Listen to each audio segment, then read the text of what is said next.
you, it's Lydie. I want to talk about how we as parents can keep the lines of communication open with our kids, whether they're teenagers or little ones. But the earlier, the better. I came across an article about responding to children's emotions, and one story in particular stood out to me. It was about an 8th grade girl who was very emotional after a situation at lunchtime. She felt like she couldn't sit with her friends, that the school hated her, and she just broke down in tears. Her mom tried to reassure her, saying things like, "Oh, you're overthinking it," or "It's not that bad." But the girl's response was heartbreaking. "You never believe me. You don't understand my situation." The article highlighted something important. Sometimes, as parents, we need to allow our children to feel what they're feeling before we jump in to make it better. That really made me reflect on my own upbringing. Growing up, my mom didn't really defend me or my siblings when things happen. Her mindset was often, "It's not that bad," or "If it's bad, you probably did something to cause it." That shaped me in a big way. To this day, I don't expect people to take my side, validate my feelings, or even try to understand what I'm going through. I've learned to be emotionally independent because of it, which some people might see as being cold or overly independent. But that's how I coped. Now, as a parent, I've decided to do things differently with my kids. I always let them explain their perspective. I ask them to tell me how they feel and why they feel that way. I want them to know their emotions are valid. For example, if they lose a toy, I don't brush it off. Instead, I ask, "Why are you upset? Are you sad, or are you both sad and frustrated?" I know it's not always easy for young kids to fully understand or articulate what they are feeling, but this process helps them start thinking about it.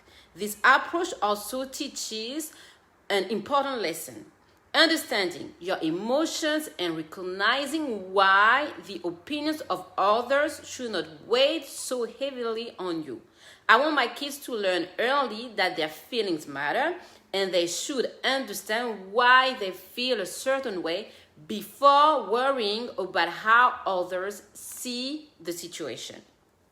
Here's what I've learned works. When you talk to your child, always start with an open question like, "What happened?"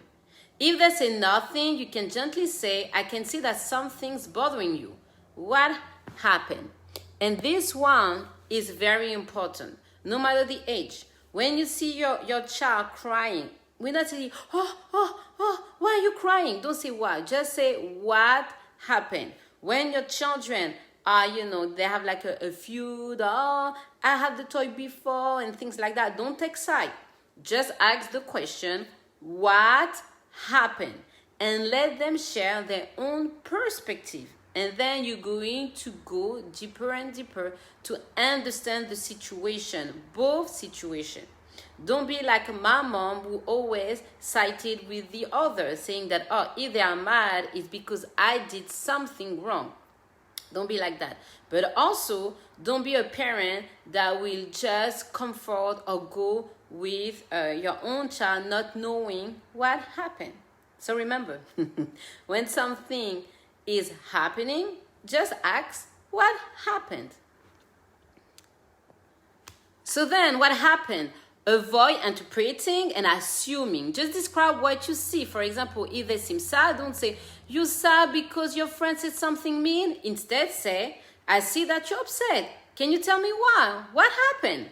Let them tell their story, and then ask, "How can I help you with this? Do you want advice, or do you just need someone to listen?"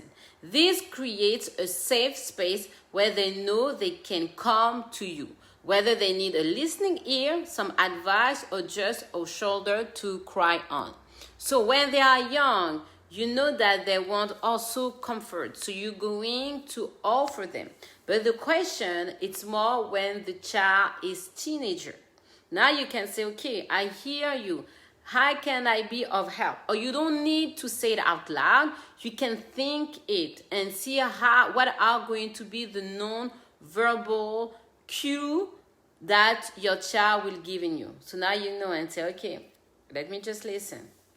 Or if your child need advice, say, okay, let me jump into advice.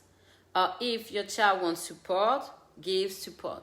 But also you need to know the non-verbal cue that your child will give you. Because sometimes they don't want to talk, but they want you to know what's going on. You are the parent. So, you should be able to see through that. So that's a lesson I wish I had learned earlier in life, but it's one I'm committed to teaching my kids. What about you? How do you approach emotional moments with your children? Let me know. Let's talk about it. Are you more like my mom, or are you all about don't cry, everything will turn out okay? Or do you just let your child be it? You don't care. Where do you stand? And remember, if you want to change your parenting strategies, as I love to say, it's never too late to change.